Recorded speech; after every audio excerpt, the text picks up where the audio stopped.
और ऐसा round piece भी है क्या, ऐसा राउंड? संगीत मंटप, हाँ, भजन मंटप सर। वहाँ पे ये वाला? हाँ, ये वाला भजन मंटप, ये वाला संगीत मंटप। ओहो, ये वाला। हाँ, ये अच्छा, वाला सरिमा पदनिसा पिला है। नमस्ते दोस्तों, हमारे इस चैनल ट्रैवल विद तृप्ति उदयन में आपका स्वागत है। कर्नाटक में होसपेट के पास हम्पी एक ऐसा स्थान है जहाँ रामायण से जुड़े इतिहास के पन्ने भी आपको देखने को मिलते हैं और पिछले 500 से 1000 वर्षों के विजयनगर साम्राज्य के भी अवशेष यहाँ पर देखने को मिलते हैं। चलो आज हम्पी के ऐसे 12 स्थानों की सैर करते हैं जिन्हें आपने जिंदगी में एक बार तो जरूर देखना ही चाहिए। और इन स्थानों को देखने के लिए यहाँ पर कितना समय लगता है और कितना खर्चा आता है यह भी हम आपको बताएंगे। तो दोस्तों, पहला स्थान है विरूपाक्ष मंदिर। विजयनगर के संपन्न इतिहास को मिटाने की भरसक कोशिश आक्रांतों ने की, पर एक मंदिर जो विरूपाक्ष मंदिर है उसमें से बच निकला, जहाँ पर आज भी पूजा होती है। यह मानो इस एरिया का कुल देवत सा है और यह भव्य परिसर में बसा हुआ विशालतम मंदिर हमारे विजयनगर के साम्राज्य की साक्ष्य देता हुआ। अंदर अनेक देवी देवताओं के मंदिर, यहाँ के खंभों और छतों पर चित्रकारी शिल्पकारी आपको देखने को मिलती है। सतयुग, त्रेतायुग, रामायण महाभारत से जुड़ी हुई। यहाँ के आशीर्वाद प्राप्त कीजिए। मंदिर के पीछे प्रसादी के लिए किचन भी है और कम से कम 3 घंटे इसके लिए आप जरूर रखिए। दूसरा लोकेशन है विरूपाक्ष मंदिर के बिल्कुल पास ही हेमकुटा की चट्टानों पर बसी श्री कड़ेलकालु गणेश जी की 15 फीट ऊंची मूर्त, जिसका पेट और पीठ का भाग 2 हर दाल के दाने जैसे दिखते हैं, इसलिए कन्नड़ा में कड़ेलकालु गणेश मूर्त की कलाकारी देखते ही बनती है। इसी मंदिर से आगे चट्टान चढ़कर आप सुनहरे से सनसेट पॉइंट पर आते हो, जहाँ पर 5 बजे से पहले ही आपको आना है।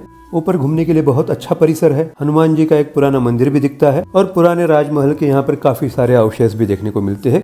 हम्पी शहर की ऊंचाई से फोटोग्राफी करने के लिए यह उत्तम परिसर है। विरूपाक्ष मंदिर से विजय विठल मंदिर तक तुंगभद्रा नदी के किनारे किनारे 2 किलोमीटर का एक हेरिटेज वॉक लीजिए। हम्पी के आर्कियोलॉजिकल पुराने अवशेषों को निहारते हुए आप विजय विठल मंदिर तक जाओगे। दान धर्म करने के लिए राजा अपनी तुला यहाँ पर करते थे।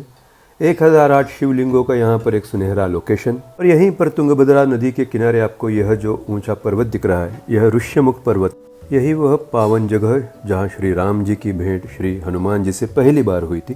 सुग्रीव को खोजते हुए जब श्री राम और लक्ष्मण जी यहाँ पर पहुंचे थे, तो सुग्रीव ने श्री हनुमान जी को उनकी जान पहचान करने के लिए भेजा था, जब श्री हनुमान जी साधु वेश में यहाँ उनसे पहली बार मिले थे। हम्पी का सबसे उम्दा और खूबसूरत लोकेशन है विजय विठल मंदिर का यह परिसर, जहाँ पर कोणार्क के सूर्य रथ से प्रभावित हो विजयनगर के साम्राज्य ने 16वीं शताब्दी में गरुड़ रथ बनाया विठल मंदिर के सामने, जिसे 2 हाथी खींचते हुए दिखते हैं। यह पत्थर का बना रथ विजयनगर के भव्य साम्राज्य की याद दिलाता है। संगीत के 7 सुर बज सके ऐसे 56 खंभों वाला संगीत महल देखने जैसा लक्षणीय महल है। इसके अलावा यहाँ पर कई और मंडप भी दिखते हैं। कृष्ण जन्म और उनके अवतार से जुड़े कई सारी शिल्पाकृतियाँ आपको हर महल में दिखने को मिलती है। कम से कम 3 घंटे का समय आप अपने पास जरूर रखिए। छठा लोकेशन विरूपाक्ष मंदिर से बिल्कुल पास में लक्ष्मी नरसिंह मंदिर, जहाँ पर लक्ष्मी जी की मूर्त आपको दिखती नहीं है क्योंकि आक्रांताओं ने उसे तोड़ दिया। मन विषण्ण हो जाता है। और बाजू में ही आक्रांताओं से बचता बचाता एक भव्य शिवलिंग भी नजर आता है, काफी अच्छी स्थिति में।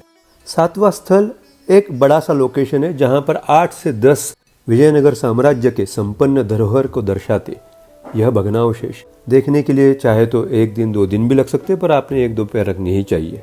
लक्ष्मी नरसिंह मंदिर से कमलापुर तक के 4 से 5 किलोमीटर के एरिया में यह फैला हुआ।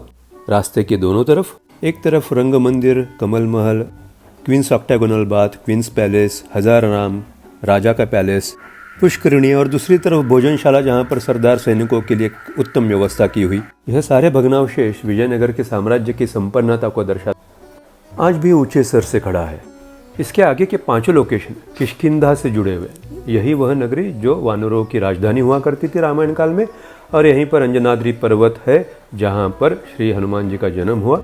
जहाँ श्री हनुमान जी का जन्म हुआ वहाँ पर उनकी सुंदर मूर्त, उनका मंदिर, वहीं पर बाजू में श्री राम जी का मंदिर, और वहीं पर राम सेतु बनाने हेतु जिस पत्थर का इस्तेमाल हुआ वह पत्थर भी रखा हुआ दिखता है। पर्वत से नीचे तुंगभद्रा, हम्पी, किष्किंधा नगरी का मनोहर दर्शन भी होता है। ऊपर चढ़ने हेतु जो सीढ़ियाँ बनाई गई है उनके ऊपर आच्छादन है। यहाँ दर्शन कर नीचे आकर आप पंपा सरोवर आइए। यहीं पर शबरी जी की गुफा है। बाजू में लक्ष्मी माता का मंदिर है जिसकी पूजा श्री राम जी ने यहाँ पर की। यहीं से आगे हम्पी की तरफ अनेगुंडी गांव है जिसके अंदर चिंतामणि गणेश जी का मंदिर है, और यहीं पर श्री राम जी ने छुपकर बाली का वध यहीं से किया था। तुंगभद्रा नदी के उस पार बाली और सुग्रीव का जहाँ युद्ध हो रहा था, यहीं से बाण चलाकर श्री राम जी ने बाली का वध किया था। यहाँ श्री लक्ष्मी नरसिंह जी के दर्शन कर अब आप आते हो बाली की गुफा, जहाँ पर बाली रहता था, वहीं से वह अपना साम्राज्य चलाता था। और यहीं पर आदिशक्ति दुर्गा देवी का बड़ा मनोहारी मंदिर है। इस मंदिर से आगे चढ़ना होता है लगभग 250 मीटर तक, जहाँ पर बाली की गुफा दिखती है। यहीं पर नवग्रह मंदिर और शिव जी का मंदिर भी है और श्री गणेश जी का भी मंदिर है। यहाँ दर्शन कर अगर आप दोपहर में हो तो यहाँ पे भोजन का प्रसादी का अनुभव कर नीचे आ जाइए और यहाँ से आ जाइए मधुवन, जो हम्पी की तरफ है। मधुवन में ही जाम्बुवंत ने श्री हनुमान जी को उनकी शक्ति का परिचय दिया था और श्री हनुमान जी ने वानरों को शपथ दिलाई थी कि जब तक सीता को ना ढूंढ लिया जाए तब तक यहाँ के फल ना खाए जाए। तो जब हनुमान जी सीता जी को ढूंढ कर वापस आए थे तब पहली बार यहीं से उन्होंने फल खाए थे सारी वानर सेना के साथ। तो दोस्तों अभी हम्पी में 3 नाइट्स 2.5 डेज के स्टे का 2 लोगों का खर्चा हम जान लेते हैं। सबसे पहले होटल स्टे, बजट स्टे से लेके होम स्टे से लेके 3 स्टार 4 स्टार होटल तक अगर आप रुकना चाहते हो, कमलापुर से लेके होस्पेट तक, जिसमें KSTDC का भी रिसोर्ट आता है, तो आपका कुल खर्चा 1,500 रुपये से 4,000 रुपये तक का आएगा। तो कुल मिलाकर 12,000 रुपये 3 दिन का। होस्पेट में रुकने का एक ही डिसएडवांटेज है, बीच में रेलवे क्रॉसिंग आता है, समय आने जाने का लग सकता है।